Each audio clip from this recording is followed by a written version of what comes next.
അധ്യാപികയുടെ ഭർത്താവിനെ belt കൊണ്ടടിക്കുന്ന school പ്രിൻസിപ്പലിന്റെ വീഡിയോയാണ് ഇപ്പോൾ സോഷ്യൽ മീഡിയയിൽ ചർച്ചയാകുന്നത്.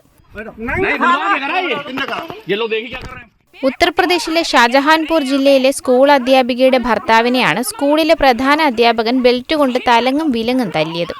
ഒരു കൂട്ടം ആളുകൾ നോക്കി നിൽക്കെയാണ് മർദ്ദനം. അധ്യാപികയെ ഭർത്താവ് രാവിലെ സ്കൂളിൽ ഇറക്കിവിടാനായി എത്തിയപ്പോഴാണ് സംഭവം. സ്കൂൾ പ്രിൻസിപ്പൽ സുമിത് പതക്കും സഹപ്രവർത്തകരും ചേർന്ന് അധ്യാപികയെയും ഭർത്താവിനെയും സ്കൂളിൽ നിന്ന് ഇറക്കിവിടാൻ ശ്രമിച്ചതിന് പിന്നാലെയാണ് അക്രമം നടന്നത്.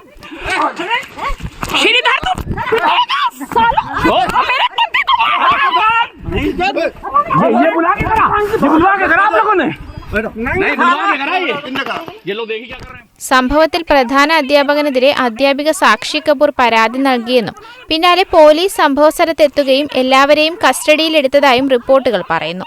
പ്രധാന അധ്യാപകനെതിരെ സാക്ഷി കപൂർ നേരത്തെയും പോലീസിൽ പരാതി നൽകിയിട്ടുണ്ടെന്നും റിപ്പോർട്ടുകളുണ്ട്.